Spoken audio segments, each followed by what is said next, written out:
suis venu faire l'œuvre.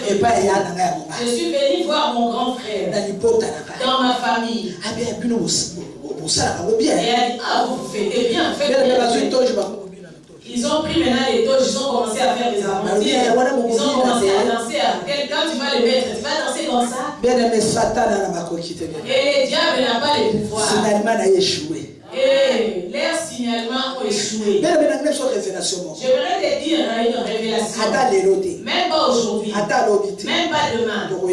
On saura c'était qui la personne. Parce que Dieu m'a dit.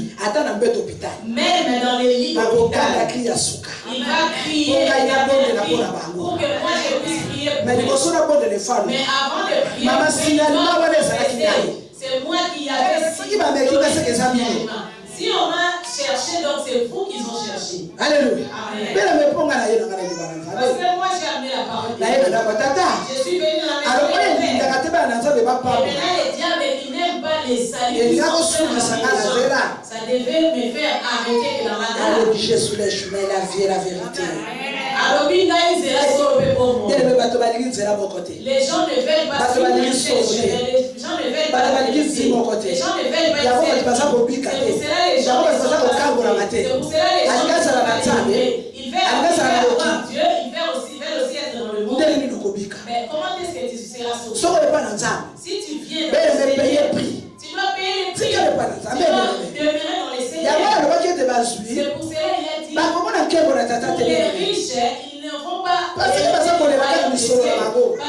comptent plus sur l'église. Ces gens-là, si tu regardes même dans l'église, c'est ici, mais dans des églises, ils ne font rien. Ils ne payent même pas. Ils ont toujours dans des cas, ils vivent toujours dans les cabines. Mais quand tu le vois comme ça, il donne l'impression d'être un enfant de Dieu. Mais c'est l'aide de l'esprit qui va te faire.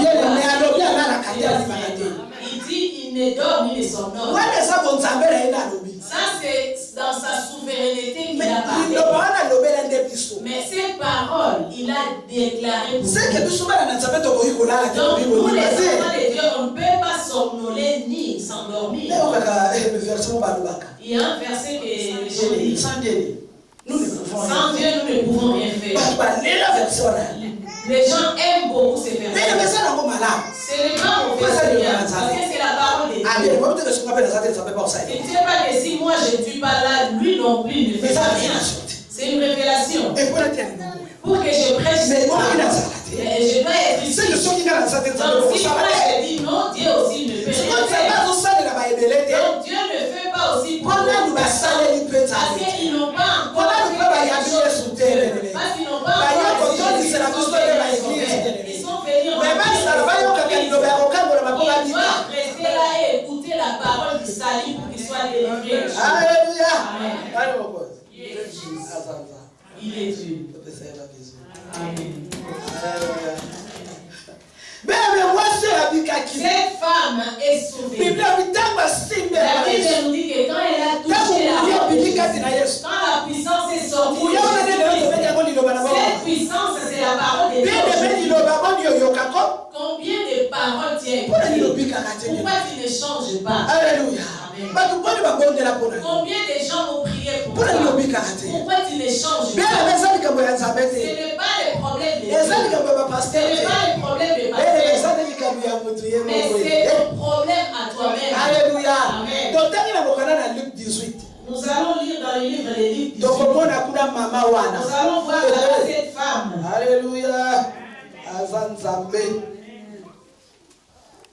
Jésus leur adressa une parabole pour montrer qu'il sait toujours prier et ne point se relâcher.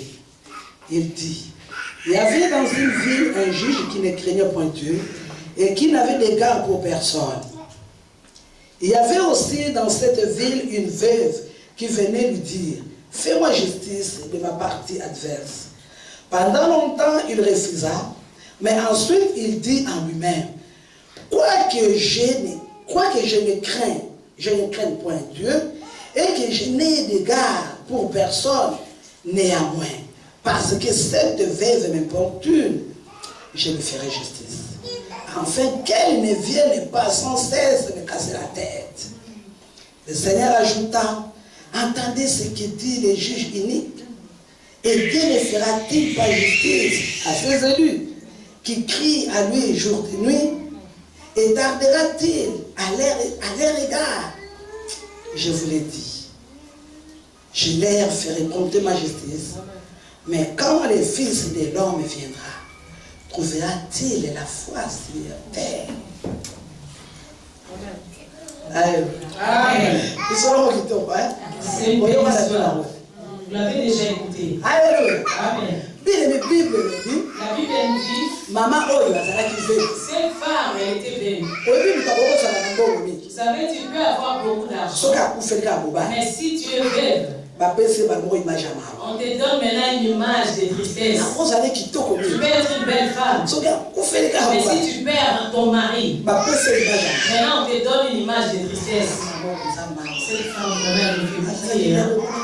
Elle avait l'habitude de passer à cette terre avec son mari. Qu'est-ce que Dieu l'a fait vraiment? Elle a retiré cet homme. Elle a pris cet homme vraiment. Maintenant, à travers de cette femme, on commence à voir que la tristesse. Mais souvent, maintenant, si tu regardes bien dans la position de cette femme, elle vit peut-être mieux que les gens qui ont compassion d'elle. Des fois, elle est bien. Elle peut même nourrir, les vêtir et les loger. Mais comme elle a perdu son mari, elle est devenue une femme de tristesse. La Bible nous dit, ces juges aussi vivaient dans cette ville-là. Ces juges, on n'a pas cité son nom. Mais on avait un juge en France. On l'appelait maître. Il était vraiment un homme difficile. Alléluia. Amen. Maintenant, c'est juge. Parce qu'il était juge, donc il avait l'habitude de juger les gens. Et cette femme, elle avait aussi son problème. Et maintenant, quel est le problème de cette femme? La Bible nous dit, cette femme, elle ne se fatiguait pas. Elle allait tous les jours. Quand elle allait voir les juges, papa, mon problème, quand est-ce que tu vas mettre fin à mon problème? Vous savez, les hommes intelligents, ils ont aussi moi, mon frère aîné, il est vraiment un homme intelligent. Il était avocat. Mais lui, il travaillait, il avait aussi des fétiches. Parce qu'il a travaillé avec mon il est en France maintenant, il vit en France, mais il ne voit plus, il est devenu aveugle. Alléluia. Amen. Mais il ne voit plus. Mais que Dieu soit glorifié. Tu ne vois pas. Dieu ne fait pas que tu puisses voir pour que moi je puisse témoigner de sa grandeur. Alléluia. Amen. Alléluia. Amen. Les hommes intelligents, ils ont leur façon de raisonner. Des fois, si tu lui parles de quelque chose, bon, ça va. Bon, ça va. Tant qu'il y a une autre chose à rajouter, ça va.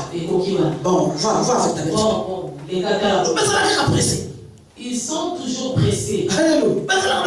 Ils sont toujours pressés. Et cette femme n'a pas laissé ses juges. Maman. Même quand il disait, femme, je vais voir ton dossier. J'aimerais te transmettre une révélation.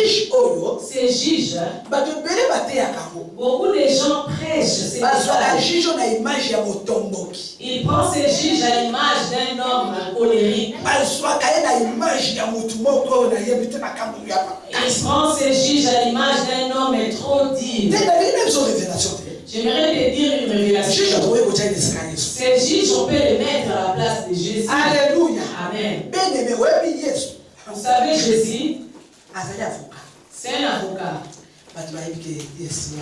Oh, Jésus, c'est notre avocat. On va faire les démarches pour les parler. On va appeler Jésus comme notre avocat. On l'appelle comme avocat. Il vient comme avocat. Mais quand il vient comme avocat, c'est pour te défendre. Alléluia. Amen. Et ça n'est pas ça, mais quand il vient comme un avocat, il vient pour te défendre. Mais à chaque fois qu'il vient comme ton avocat, cela ne veut pas dire que l'homme reçoit toujours la victoire. Non. Il y a des hommes aussi que Jésus a plaidé leur cause. Ils ont eu l'échec. On sort dans la victoire, c'est que quand tu marches avec lui, et en ce moment-là, quand il se lève comme un avocat,